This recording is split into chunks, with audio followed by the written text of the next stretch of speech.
Good morning, everyone, and welcome to the latest edition of Retirement Plan Academy from the Trust Company of Tennessee. My name is Zach Hurst. I'm with the Trust Company of Tennessee, and many of you on the call with us today, I believe, are clients.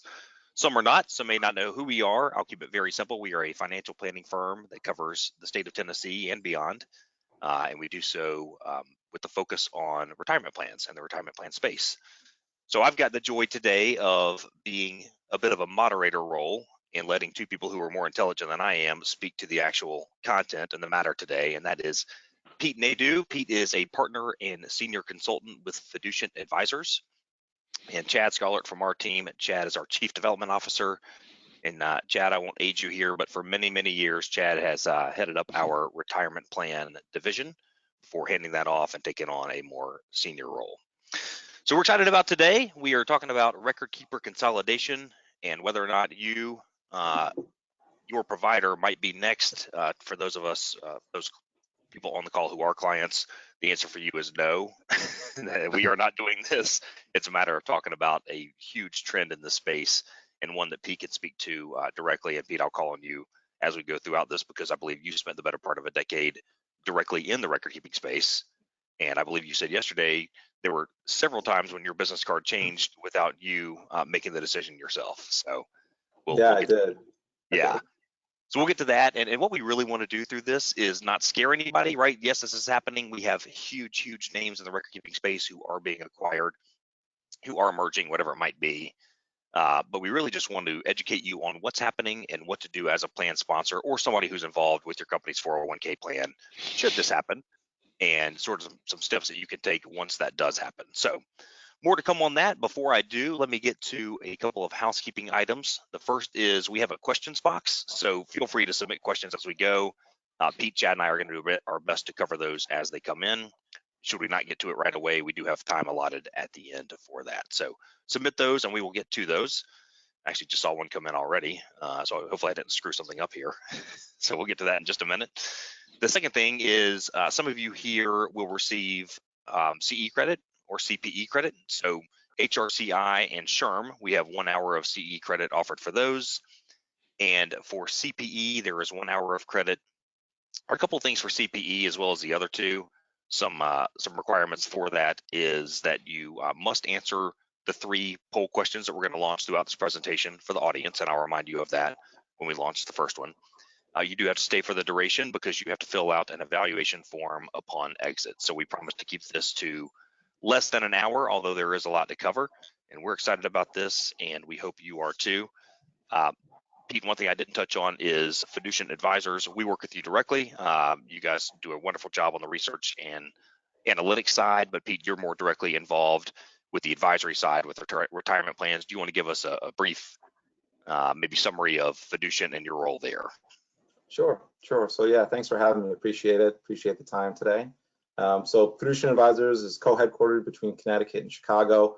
I specifically work on 401k, 403b plans and spend most, if not all of my time in that space. But as a firm, we cover 401k, 403b, endowments, foundations, pensions. We have a high net worth practice, and then of course our manager research as well. We tend to be the name that's one of the larger companies that no one's heard of. Fiducient is a word that was made up. Don't Google it. We made it up. But again, happy to be here, and thanks for having me. Yeah, glad you're here. And I think what we'll do to start this is, and I won't spend much time on our faces if you guys are okay with that. But start with the basics, Chad. Yeah. And Hey, that Pete, is, what is a record? Go ahead, Chad. I was just going to say, Pete, what's a typical plan size that you work on 403b, 401k space? Sure. So plans range in size from 5 to 10 million at the smallest end. Our largest plan, I think, is about 15 billion. Average is somewhere in the 300 million range, but median rather is about 120 million. So we kind of run the gamut, but that's across both 401k on the corporate side and 403b, primarily higher ed. Yep, great, perfect. And Chad, we have just sort of a launch in here about what is a record keeper, but yeah, I think a lot of people on this call are probably directly involved with the plan and they understand the different roles within the plan. There's might be some who aren't familiar with it. So let's touch on record keeping, but also the other components of a 401k plan. Yeah, so if your company is lucky enough to have a 401k or 403b plan, and then you're the plan sponsor, so you're right in the middle of the triangle here. There's kind of three basic roles that are performed on a retirement plan. Kind of at the top is the advisor role, and this is the role that selects the investments, helps with participant advice. They might do some, develop the IPS. They might do fee benchmarking for you. A lot of times they're kind of the quarterback of the relationship. And so that's one piece. Administration is another piece. And so that's the plan testing, that's the allocations, the compliance, the plan document, the 5500 that has to be filed every year. And so that's a whole separate responsibility. And then the record keeping piece, which is what we're here to talk about today, is the trading, where the participants go to log into their account, who they get their statements from, who handles distributions, loans, contributions come into the record keeper, things like that. So, some of the bigger record keepers in the industry are Fidelity, Empower, names like that. Voya, those bigger names are record keepers. Now, something that's interesting is a record keeper can do administration. So a lot of times, especially in the larger plan space, and we were talking about this recently with Pete, if your plan's $100 million, and your plan is with Fidelity, they're probably also doing your administration as well. So those roles can be wrapped up into one entity there. At the trust company, we actually do all three of these pieces under one roof. We're the advisor, we pick the investments, we quarterback the plan, we do the administration in-house, we also do the record keeping.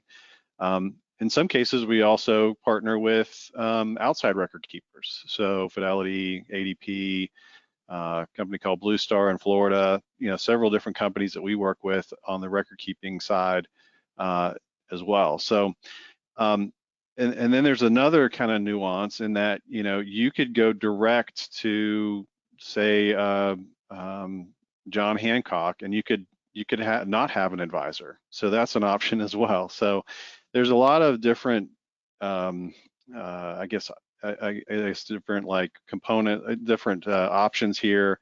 You could substitute these, and they could be under one roof. They could be under a couple roofs. It could be different variants.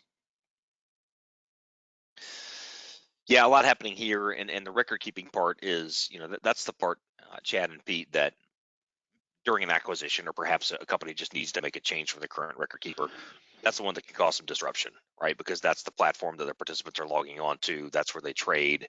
This is that 2, 3, 4 month process of shutting one plan down and getting to the other. So what we're talking about today and that role of record keeper is probably the most disruptive to these plan sponsors and their employees. Is that right? Yeah, if you are going through a plan conversion, you're leaving a record keeper and going somewhere else. That's where you have a blackout. You're going to liquidate the plan assets. You're going to map them over to a new fund lineup, things like that. Some of these acquisitions that we'll talk about did have a conversion, and some didn't. Just kind of depends on how the systems are structured, but it can be disruptive to the participants and the plan sponsor, and that's something you definitely want to consider. If this happens to you. Good. So there's a reason we're talking about this, because there has been a lot recently that probably all of us on this call have seen or felt in some way. But Pete's going to talk to us in just a couple of minutes about sort of the history of what's happened over the last few decades, and then also what's happened more recently. Before we do that, we mentioned that we are going to launch 3 poll questions. So those seeking CPE and CE credit, please make sure you do answer these. And Joanna is our friend behind the scenes who is going to launch poll question number 1 for the audience.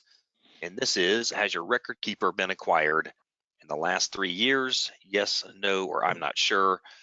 Chad, I want to give a little bonus to those clients who are on the call that your answer is no. So there you go. I'm cheating a little bit. And some of you may not know, and obviously that's an answer, but Pete, do you have a guess?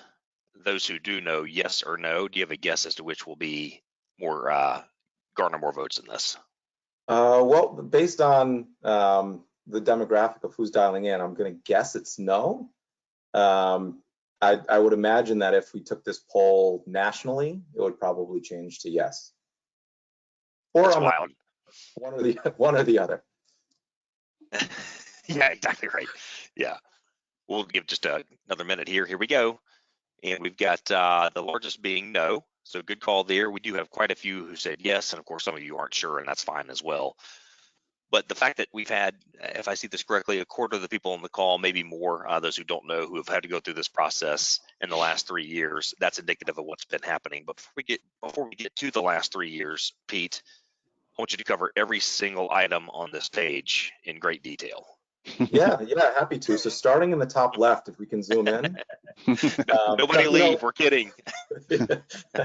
Over the last 30 years, record keeper consolidation has been happening. It feels like over the last 4 or 5, it's just snowballed and really sped up. I mean, over the last couple of years, we have Fifth Third Bank, we have Mass Mutual, Prudential, all acquired by Empower. JP Morgan was another record keeping business that was acquired by Empower. It's a process that is just not going away. We'll talk about some of the reasons here momentarily. But as we look back, there's a handful of drivers, and the experiences, depending upon who the acquirer is, can be very different for both plan sponsors and plan participants. I've seen this from both sides of the industry. So, everyone likes to talk about themselves, right? So going back to 2005, I was working for a company called ING, and I was there until 2009. Financial crisis happens. They take some money from the Dutch government, end up rebranding under the Voya name, right? So they're Voya now. But I went from there to the Hartford. The Hartford had just acquired MFS. I was part of that integration. A couple years later, Mass Mutual acquired the Hartford. I ended up a Mass Mutual employee. So Zach was mentioning before how my business card has changed a number of times without my consent.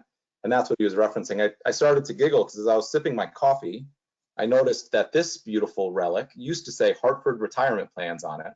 After about 1,000 washes in the dishwasher, now it just has some faded paint on it. But it's representative of the amount of time that's passed since that acquisition occurred, and I was able to grab myself a mug. That's great. And so, Pete, you and Chad have many years on this side of the business, and I don't have quite as many. And what I've noticed is, as Chad and people on our team have talked about to us about what's happened over the last 1 year, 2 years, 3 years, these are huge names, right? So, Pete, has this always been the trend, or that giant chart on the page before this, was that a lot of kind of smaller businesses that are being acquired, and now we're seeing giants get swallowed up into maybe Empower or some others? Yeah, that's exactly right. Historically it had been, little footnotes, right? The acquisition, ABC big name that we've heard of bought DEF name that we haven't, right? And typically it wasn't grabbing the headlines like it is today, right? Over the last few years, we're talking about millions of participants, billions of dollars of retirement assets, all being gobbled up by generally the same names, right? There's a handful of record keepers that have developed business models that are acquisition models for growth. They're not growing organically, or they're growing significantly slower organically, but they're really able to speed up their asset exposure and their participant exposure via acquisition. And I think the name that's kind of leading that charge, as I mentioned, is Empower, right? Empower is very much pursuing an acquisition model. They're now standalone without a close third place, the second largest record keeper in the nation behind Fidelity. There are pros and cons to that, right?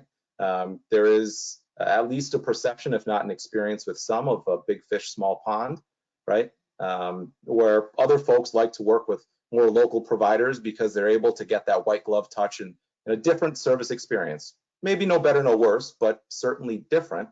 And I think as these acquisitions are happening, the integration experience, depending upon, again, who the acquirer is, who the company that's being acquired is, and the record-keeping platforms that they're using will drastically impact the participant and plan sponsor experience. Today there's only a handful of record-keeping platforms out there that are incredibly common. You have FastCore, which is the software package. You have a handful of others. And sometimes the experience can be smooth if you're using the same record-keeping platform. Unfortunately, many times that's not the case. And although I think the acquirer would want you to believe that it's going to be seamless, there's going to be no problems, history would suggest that's probably just not the case.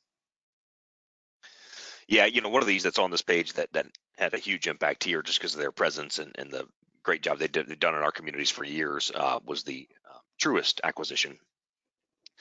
And we talked to some people, and the disruption between the bank merger that they were dealing with, and then this on top of it. I mean, when these things happen, it's just a lot. It's a lot for these plan sponsors and owners and committees to deal with.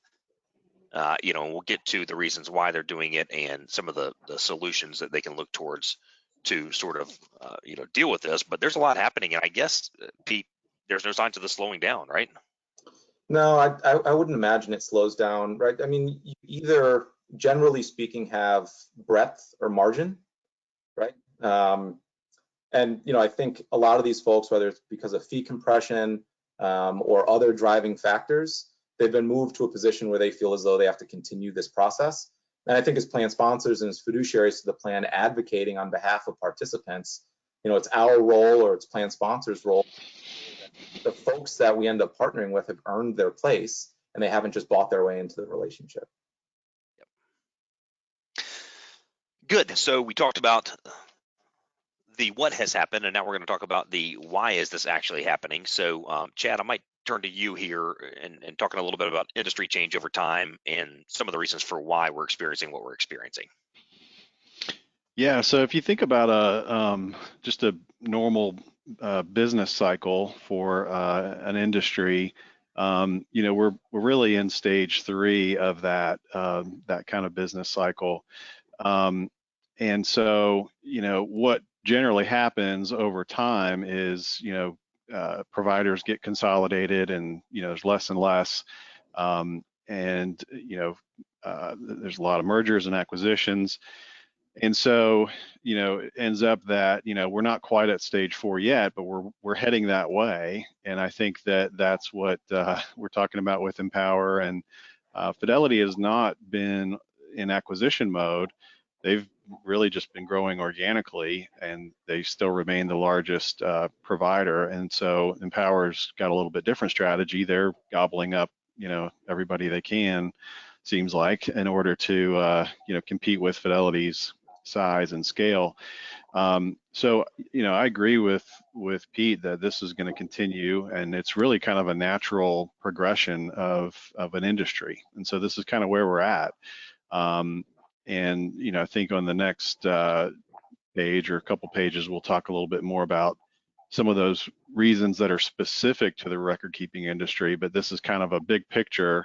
If you think about the hotel industry or fast food or distillers, tobacco, this is happening to all of these different types of industries. It's not a surprise. And I missed a couple of questions that came in that I want to just get to quickly before we get too far past these topics. The first one, Chad, when you were a few pages ago, you were talking about the roles of advisor and TPA and record keeper. Yep. And somebody asked the question, is consolidation occurring within the TPA space as well? And I think that what we're talking about here is, not those providers that provide both, but maybe just those sole TPA providers. I think it is, Pete might be able to speak to this as well, but I think it is probably not at the same level as the record keeping side. A lot of times the TPA business is focused on smaller plans in a local market. So if you kind of remove that piece of the their advantage there, that's not as attractive. So it's not happening as much, but we have noticed that the TPA business has become much more of a high volume, sometimes lower quality, and so we have noticed that. And I think it goes to a couple things. One would be fee disclosure. There used to be a lot of funny money out there, and there's less of that. So I think that's kind of shown a light on some things in different areas. I mean, it's shown a light on things in the advisor space, the TPA space, the record keeping space, the mutual fund space, all of it. So I think there's been effects felt on all sides. Yeah, I think, Chad, you make a great point in that it's happening across industries, right? This isn't unique to record keeping, right? We just had a major merger between two airlines, right? We have two tech companies that everybody knows that are going back and forth on whether or not they're going to merge or they're not, right? So I think it's just a nature of business evolution. And until the regulatory bodies say, all right, enough's enough, we have to look at this as just a part of the evolution of business and the evolution of industry, generally speaking. And not always is it a bad thing, right? There are times that a record keeper may be struggling, the service may become subpar, and so acquisition is actually to the benefit of participants and plan sponsors, especially if they can negotiate the fees that they were offered, continue for the service, if they liked their service, if there's a relationship manager or a plan manager, if they like that individual, maybe they get retained by the acquiring company. So it's not always bad, but I think going back to the responsibilities of the oversight with any of these relationships, it's just to make sure that we're being reasonable and prudent, right? And everything under ERISA is based on those two words, reasonable and prudent. We don't have to be right. You don't need the lowest, the cheapest, the best, the most. You need to be reasonable and prudent. And a part of that is just making sure you have a process in place to document you're making sound decisions. And this is a natural evolution of the industry. And as a natural reaction, is to just document we're comfortable with the outcome that we found ourselves in. Yeah, good points there. And one thing you said there, it's actually, we had a question come in the last slide again that I missed that I want to get to now, Pete, because you said until regulators sort of step in and say enough's enough, right, when it comes to consolidation. And this question came on the page where we're talking about all the momentum of these giant firms being acquired in the last 3 years. And the question is, will only a handful of large national firms eventually remain in this space? We're going to hold you to this answer. I'm going to name them as well. So let me give you the thought now. So I think inevitably we're going to end up with a smaller word bank of companies, right? There's going to be a smaller list of options from a national perspective. I think where we're not going to see drastic change is the folks that make a living in a regional space where their goal is to provide local resources, understanding the culture of the population, of the employee population, driving and helping the community that's created within the organization, whether that's nonprofit or on the corporate side, whether we realize it or we don't. Some folks call it culture, some folks call it community. Either way, it's how your participants are reacting to the decisions that management and oversight's making. And I think there's a certain value to be had with a regional organization if they're providing the resources needed. If you work with a large organization for this, that, or the other reason, and you can utilize local, regional, specialty resources and other facets of the relationship, great. But I think when we look at that question, there's probably a very clear division with that answer. The first being on the national side, absolutely. I think that's natural, it's going to shrink. On the regional side, whether it's the Northeast, Mid-Atlantic, Southeast, wherever you're talking about, I think those folks that have demonstrated value historically will continue to be able to demonstrate value.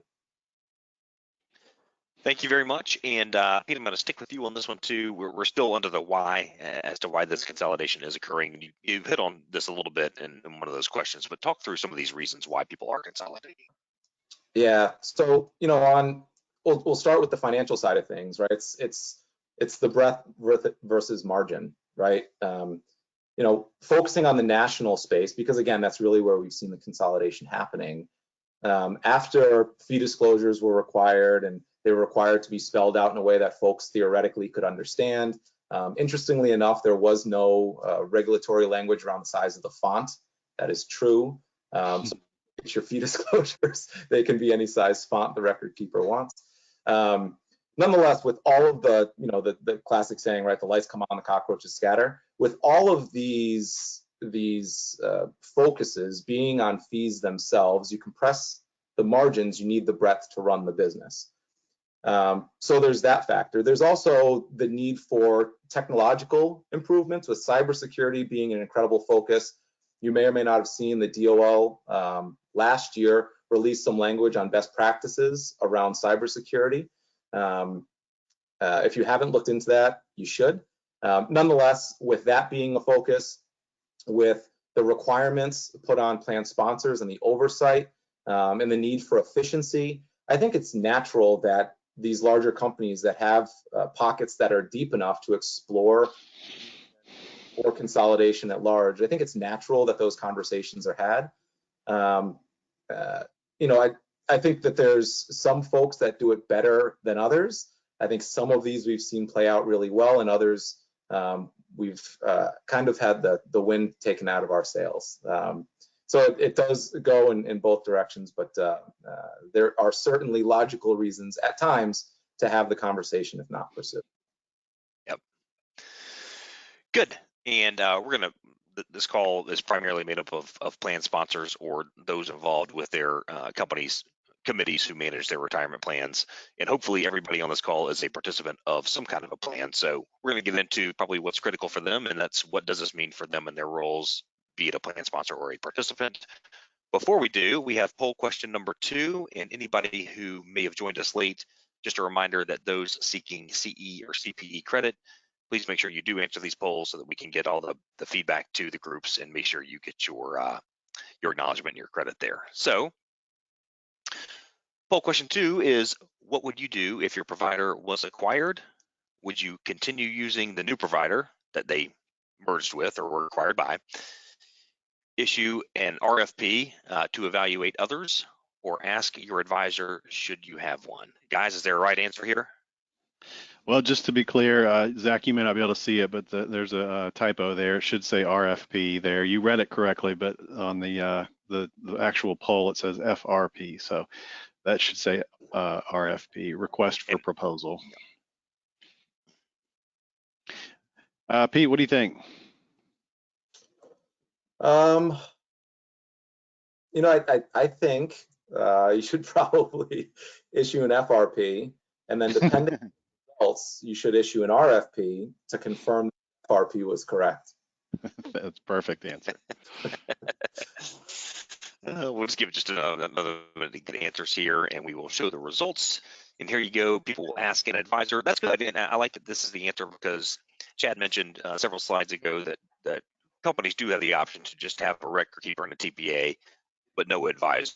And that's fine. There's nothing wrong with that. But I certainly think that participants within a plan like to have somebody to turn to, somebody to ask the questions to, and the plan sponsor or the committee wants to have somebody in their corner making sure that things are set the right way. So I love that ask your advisor was the top answer there, because that means you're using an advisor, which we're a little bit biased on this call, I guess, because of what we do, but we think it's a very important thing. So glad to see that answer. And we will move on in terms of what this means for you, the plan sponsors, and you, the participants. Chad, walk us through what happens next for plan sponsors. Yeah, I think I was glad to see that ask your advisor as the top answer. I think honestly, I think that's the right answer. That's the first thing you should do. One thing that's a little bit concerning that I see in our industry is that there's a lot of advisors out there, especially in the smaller plan, mid-sized plans space, that have an advisor on their plan, but they really don't know what they're doing in retirement plan world. They may be a broker at a wirehouse, they may be an independent, and they've got maybe 2, 3, 4 plans that they advise, but that's not really what they do. That's not their core business. That's not what they really focus on. And so that's a little bit of a dangerous position, because you really need somebody that's an expert, somebody who's a nerd like me that wakes up thinking about 401ks every day, that really is going to know what to do or not do and how to proceed, and if you're getting a good deal or if you're not getting a good deal, and when to call BS on the record keeper and when not to, and things like that. So I think that's extremely important. So if you have an advisor that's really not up to the task, I would, highly consider, maybe making a change or doing something different there as well. So I know this is about record keeping, but you need the support there, and Pete, this is the seat you sit in, and maybe kind of going off the slide here a little bit, but in your role, when one of your clients gets acquired, one of your clients goes through a change like this, what do you talk to them about? Yeah, so great question. Our conversation, and again, we focus exclusively on this. We don't have the other lines of business like many other folks do. So we don't have anything to sell, right? We provide advice for a fee. That's our business, right? We provide research that's our business. So we're very pure in the way that we can approach these conversations. And ultimately what we do is we sit down and we say, this is what you liked about the record keeper you're working with today. These are some of the concerns that you have, some of the things you'd like to see improve. Sometimes that's education, communication capabilities. Sometimes that's technology. Sometimes that's the app. Sometimes it's data remittance and the things that aren't really the sexy parts of the relationship, but can cause the biggest headaches if not done correctly. So we identify what they really like, and then we'll talk to them based on our experience on what the acquiring firm tends to offer, right? And we're fortunate in that we have 600 plus or minus institutional clients that regardless of the look, size, feel of the client we're speaking with, we probably have a dozen or 2 dozen other plans that look like theirs.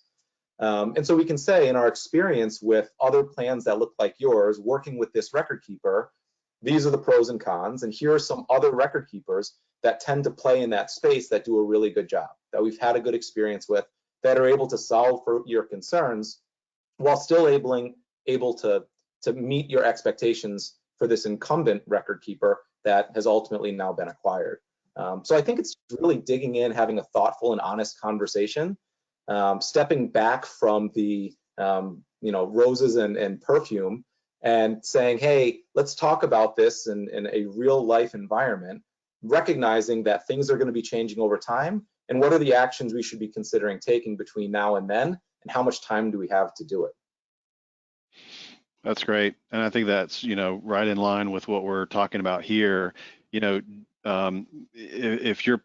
your record keeper is being acquired and a change is being mandated to you, making no decision about that is a decision. And so as a fiduciary, you still have the responsibility to do something, even if you decide to do nothing, you still are responsible for that action. So as a plan sponsor, you really need to have, a thoughtful approach to this and not just say, well, I guess this is what's going to happen and we'll just go along with the ride because I got too many other things to worry about, which may be true, but you still have a responsibility to be thoughtful about this change. So interestingly enough here, a lot of folks, when a change occurs in their record keeper, they will put their plan out for bid. This cites 40 to 50%, and then a decent number will make a change. So I don't think we're advocating that you have to make a change, but I think it does warrant a little bit more inspection, and it may even be a good time to get some quotes from some other folks and see what else is out there. It's kind of a good excuse to do that. And so it doesn't have to be. I think RFP is one of those things. I'm not a big fan of RFPs, but doing them. But you don't have to go so far as doing an RFP. A lot of times, what we do for folks that are not our clients, if they're just kind of interested in, hey, what do I have? Am I getting a decent rate? Am I getting the services that I should get for the fee I'm paying? We'll just do a simple comparison of what do they have today versus what it would look like if we worked with them. And we tell them up front all the time, look, you don't have to make a change. We're not going to do a hard sell. We do these comparisons all the time. you know, we understand how fee disclosures work. We understand how service agreements are written. We know how those things are done, so we can interpret them and put it into a very simple summarized page that they could look and say, okay, here's what I've got, and you know, if we did want to look at making a change, this is what the potential might be.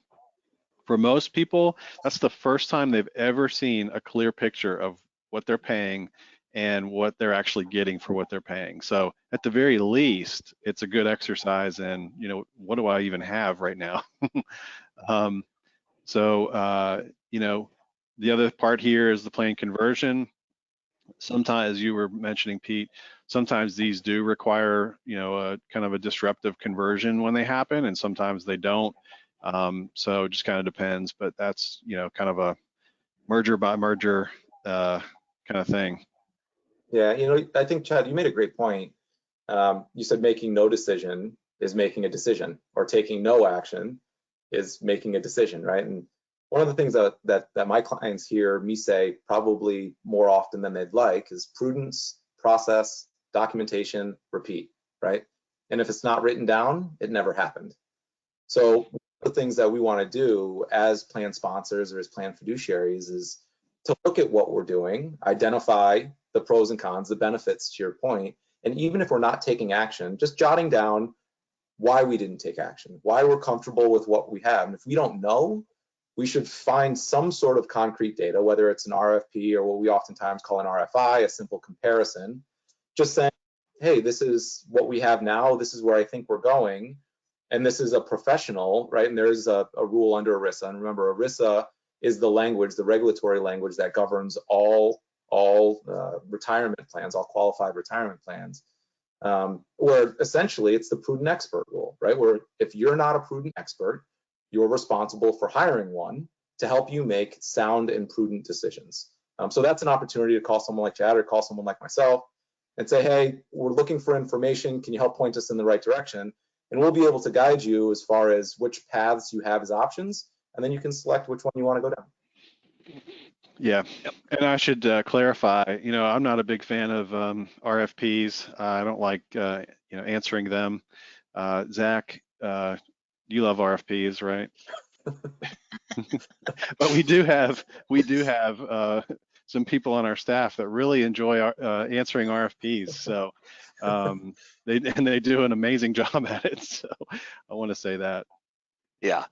Yeah, I'm not one of them. I'd rather get on the phone and just talk it through, but I understand there's a bigger process than that. So thankfully we have those people. But I wanted to look at, Pete, an actual situation that happened here when Principal acquired Wells Fargo a couple of years ago, and really focusing on the plan sponsors and what this looked like for them from a timeline standpoint. Do you want to walk us through this? Yeah, sure. So I think starting high level, right? So understanding the timeline of transition and the way in which a record keeper, any record keeper, whether it's the Principal Wells Fargo integration or otherwise, understanding the timeline.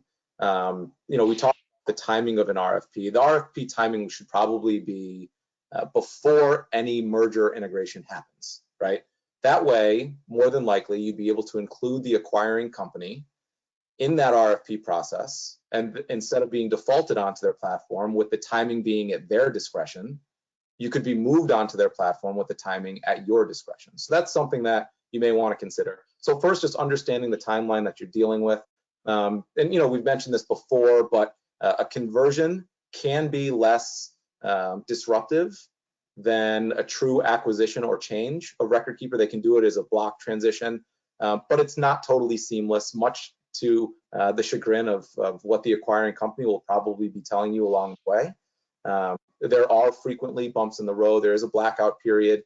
There are times when investment products or solutions that you're being offered at your current record keeper won't be available on the acquiring platform. So there is that consideration as well. But specific to Wells Fargo and Principal, right, they announced this partnership.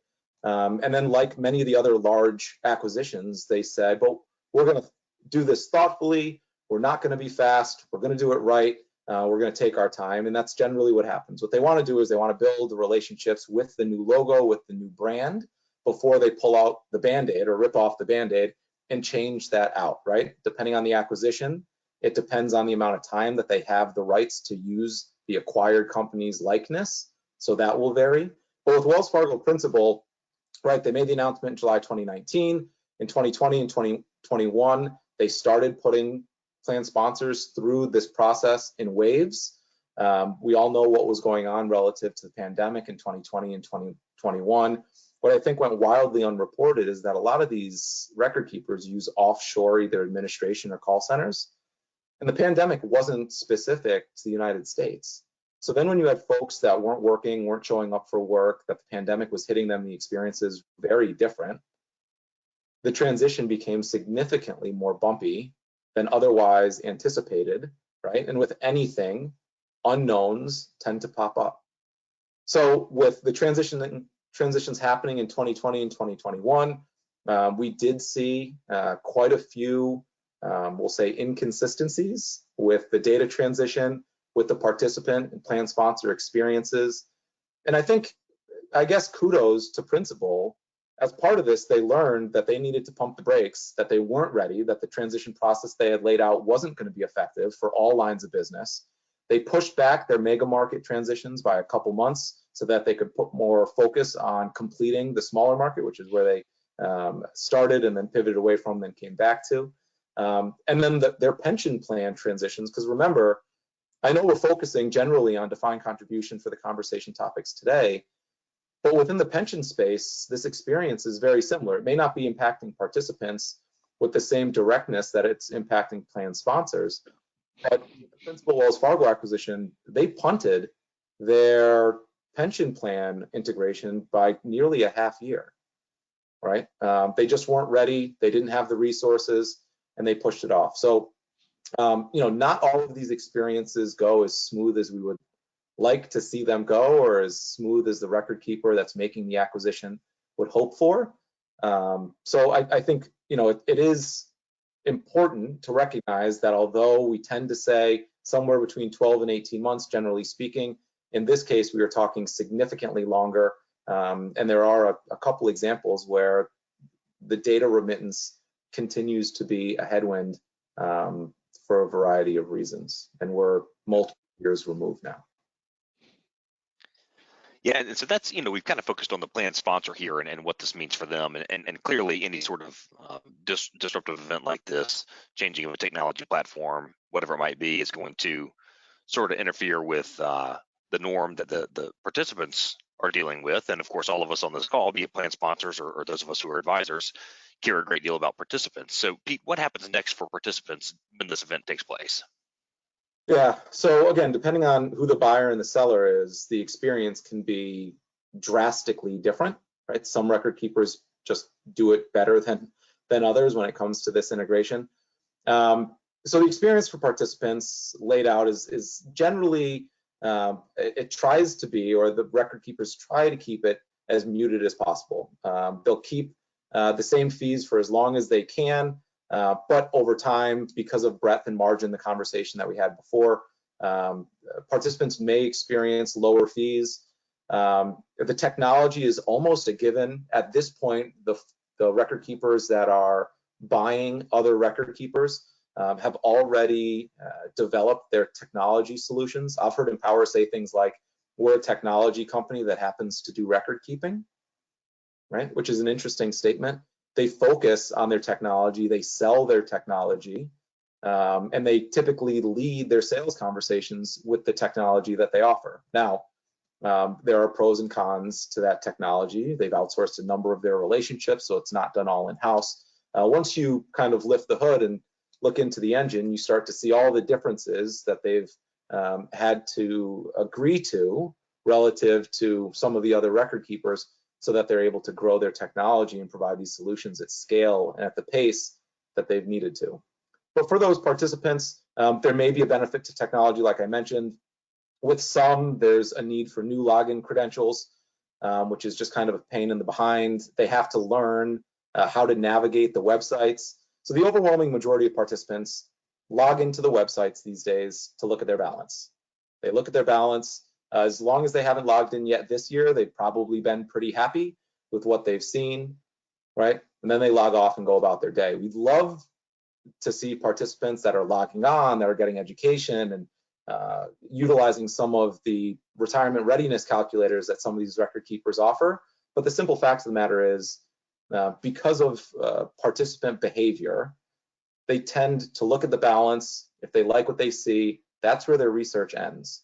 And over the last 8, 9, 10 years, with the exception of March 2020, what we've experienced over the last few weeks, a couple of Januaries, participants have looked at their statements for year-end 2016. They looked at it for year-end 2017. The balances grew, and they were pretty happy. The experience when it comes to the default investment options can also change drastically, especially in the smaller market space, where some of those solutions are tied to pricing. So those conversations need to be had with plan sponsors. And then I mentioned on the administrative side, some of the data just simply doesn't make its way over. That was one of the headwinds with the Principal Wells Fargo integrations, that beneficiary information for some plans did make its way over. Sometimes it didn't. And if you've never been in a situation where an employee has passed, or a participant, even if they separated from service but still had money in the plan, has passed and they did not designate a beneficiary, it's a very uncomfortable conversation and something that their estate probably doesn't want to go through. Even worse, if you've been in a situation where a participant has passed and they didn't update their beneficiary. Everyone has the story of someone gets divorced, they don't update their beneficiary, and their ex-spouse is still listed as the beneficiary within the plan. It has been litigated, and more oftentimes than not, the ex-spouse has rights to the assets. So carrying over and making sure that beneficiary information is updated is hugely important. Maybe not today or tomorrow, but hopefully for most of us, many years down the road. But the action that's needed today to make sure that's in line and periodically revisited is incredibly important. And then lastly, all the automated processes, both on the administrative side for plan sponsors, but also on the participant side. If the participants have enrolled in automatic increase because they want to increase their contributions, or automatic rebalancing, again, depending on the integration, depending on the buyer and the seller on the record keeping side, sometimes that data makes its way over, sometimes it doesn't. So all of these items need to be reviewed, and again, support the idea of making sure that the record keeper you're working with was chosen and didn't simply buy your business. This is great. I like this a lot. And to the plan sponsors on the call who do have an advisor on the plan that the participants are paying for that service, bring them in, right, Pete? I mean, during this transition, make them work, right? Make them be that face and be visible with these participants and help them log in for the first time and take that burden off yourself. I think is what one step you could probably do to help everybody. Yeah, and one of the things that I guess maybe glass half full and making lemonade out of really, really sour lemons that the pandemic delivered is a lot of folks got comfortable with technology when historically they weren't, right? So now you may be able to leverage things like pre-recorded webinars and things like this where we're all dialing in. We don't have to get together in a conference room or in a conference hall, a banquet facility. We can get together, share our thoughts, share best practices, and not only amongst a panel and plan sponsors, but also getting education communication out to plan participants. So if they need to update their beneficiary form, have your advisor record something that looks like this and send it out. If you have an intranet site, right, an internal intranet site, load it, right? There's a handful of ways we can leverage technology to try to smooth this out and be proactive in making the experience better as opposed to reactive. Good. So we are going to move into our last section, and that is why even do record keeping. And Chad, do you want to kick us off with this slide? Yeah, sure. So I'll just start with us at the trust company. We do record keeping because we feel like we can control the product that we're putting out to our clients the best. So we can hold their hand, we can help them. Versus a large record keeper, national record keeper, there's a little bit less control there. And so I think we do it just because I think that it helps us to provide a really great experience for plan sponsors and participants. You know, just lots of hand holding, lots of, you know, making sure that they're doing the right thing all the time and not just saying, hey, you know what, garbage in, garbage out, you give us garbage, we're gonna, you know, just not do a great job. So we really go the extra mile and make sure things are correct. You know, make sure that we're doing all the right things. And in our market, you know, small plan, medium-sized plan businesses that we work with, you know, most of these folks, you know, they're running their business. They do not want to think about 401k plan administration or all the ins and outs and the, you know, all the rules that are changing all the time. So we really just handle that for them completely. Other record keepers or other firms that do record keeping do it for a variety of reasons. One is that they're able to stick their proprietary investments in the lineup. So, you know, a lot of folks do this, and there's some question about whether this is okay or if it's a conflict of interest, but you know, we'll just pick on the biggest one, Fidelity. You know, it's oftentimes, if you have a Fidelity plan, you're going to have Fidelity funds in your lineup. This doesn't happen as much anymore, but some plans or some record keepers, you know, you have all of their funds in the lineup, and that's it. We've seen you know, the trend going away from that, but it's not uncommon still. If you have that situation, that's probably you know, that's probably a reason to take a look at another offering potentially. But you know, they can make money off the record keeping, and they can also make money off of those mutual funds that they also run. Managed accounts has been something that's kind of popped up here lately, where you pay a little bit extra as a participant, and then you get kind of a customized fund lineup or a customized model specific to you. So that's something that a participant can choose to engage in if they want to, and if they do, then it's, you know, extra fee, so the record keeper can collect extra fees there. Some do provide some additional advisory services for a fee, or they may do administration as well. So they're collecting additional fees, you know, beyond just the record keeping that they're doing. And so what we have here coming up, Chad, you touched on a couple of these slides that we're about to talk about, which is the proprietary investments, and you know, is there a conflict of interest there? That might come down to judgment, right? But by rule, by law, governing law of these plans, to a degree, no, right? That's something they can do, but just like you said, be aware of that, and just know that you might not always be getting the best options in every space. There might be a bit of a conflict of interest, but right now it's certainly permitted. Yep. And the managed accounts that you mentioned, we're starting to see more of that. But for the sake of time, what I might do is skip through the two slides we have on those two, and then Chad, turn to you on the advisory and administrative services and some offering complementary services as part of the plan. Yeah, so some record keepers, and this is, you know, we are a 338 fiduciary, so that's the advisory service that we provide to our clients. So that's you know, we're making the decisions about the investments, we're monitoring, you know, taking care of all that for our clients. But there's other options as well. 321 is where, you know, we see that in the larger plan space, where you might have some you know, more investment expertise on staff that is able to, you know, make decisions with the advisor about the investments that they utilize. You know, if you don't have that expertise on staff, then that may not be something that you want to take on. So there's that piece, and then, you know, some providers, they do offer these, you know, complementary services. They're kind of all bundled in there. This isn't so popular anymore, but it used to be that, you know, some providers would force you out of a plan. Some record keepers would force you out of a plan, and then they put you in their IRA account, which charged 4 times as much as the 401k fee was. And so a couple providers got their hand slapped for that.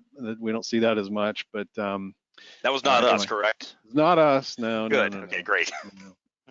But yeah, I think the next slide is probably a good one to land on and finish up with. And yeah, we will one or two questions to touch on after that, but you know, Pete, we've covered a lot about what has happened, right? What this means for plan sponsors and participants, some things that they can do, maybe the things to consider. So what now, right? If somebody's going through this or they think they might be going through it, what steps should these plan sponsors take? Yeah, you know, I think it's an evolution of some kind of the conversation topics we've covered today, right? So it's ask your advisor if you think they'll be able to give you direct, knowledgeable, and conflict-free advice as far as which direction you should go. If they can't, probably find a new advisor. Look at the record keeper that you're working with, identify what you like and what you'd like to see improved upon. Learn more about the acquiring record keeper and what the expectation should be for improvements over time. Understand the timeline that they expect the impact or the changes to be hitting both you and the plan participants. And then decide upon a path, a direction, and document that path in that direction. So if anyone were to ever come back and say, hey, how'd you end up going from company A to company B? You can say, well, we had a thoughtful conversation. We decided to do this. We pursued this. We ended up making this decision, and here we are today, right? You want to make sure that everything's documented. Just going back to the things that I say too much, if it's not written down, it never happened.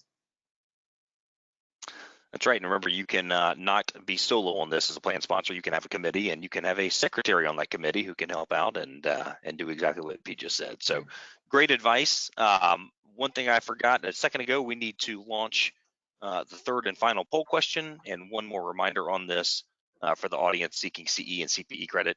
Please do answer this to be sure that we get them everything they need. Do you think participants want to pay for 401k advice? Yes, no, or not sure. Guys, I know that they probably would be open to or would willingly seek advice. Do you think they want to pay for advice? If they want good advice. Sure. You know, I have a buddy of mine that works at the firm, and he always says, if you pay peanuts, you get monkeys. So it's one of those things, right? Like there's like many things, a value proposition to be had, and right, if you pay for good advice, you probably get good advice, and if you don't need complex advice, don't pay for it. Get what's free. Yeah, and here it says, do you think, you know, obviously the question, you think they want to pay for advice? You know, like I said, certainly do they want to pay for it? The idea here is maybe they don't. You know, at the same time, I think that as these fees are just in hopefully small measures coming out of their assets versus actually stroking a check and doing that, I think those who actively seek it respect it and are glad they have it, because as advisors, and Pete, I'm sure you probably agree, Chad, I know I speak for you on this too, when we go in and talk to them about advice, 95% it's not even about the plan, right? It's about life. What's going on? What are your goals? What are you trying to achieve here? And all of a sudden, this company has hired an advisor to be the advisor on a plan, but they become a personal financial advisor to these people. And so the people who utilize it and utilize it effectively, I think the answer for that would probably be yes. Right. Agreed. So one question came in. We'll wrap up right after this, but Pete, I did want to get to this. Came in from the audience, and this goes back to the acquisitions of firms. And he said you may have addressed this, but wanted to be sure. Are the big fish in the space mainly focused on acquiring other larger firms, or are they interested in small fish? And he gives an example, like a local record keeper with maybe 900 to 1,000 client companies. So right now it seems like all the above, right? As money becomes more expensive to borrow against, it'll probably be a bit more thoughtful. But within our space, valuations are through the roof because markets have been wildly successful, much to the surprise of many folks that saw COVID coming onshore a couple of years ago. But with valuations being where they're at and money being so expensive, we saw record keepers buying everything from small market to large market. Like we mentioned, a couple big name splashes more recently with Prudential and Mass Mutual, which were both big names, both in the process of being acquired by Empower. Going forward, again, as money gets more expensive, I'd expect for the pace to slow down a little bit. Good, gentlemen, this is a lot of fun. Pete, thank you so much for taking time to be with us. Chad, thank you as well. I thought it was very, very good content. I know I learned, so I'm sure others on the call did as well. I want to do a quick plug and add something to this slide. Our next Retirement Plan Academy episode, if you will, is Thursday, April 28th. We're going to talk about target date funds, which are very prevalent in many plans and becoming even more so by the day. But there is a Secure Act 2.0 that is in legislation in DC right now that has significant potential changes coming to the 401k space. Some of this was talked about late last year. It was removed from that act, and now there's a separate act that is implementing even more, possibly implementing even more changes to retirement plans. So we're probably going to touch on that and where that is right now. Gentlemen, for now, we'll sign off. Thank you both, and have a great day and rest of the week. Thanks, everyone.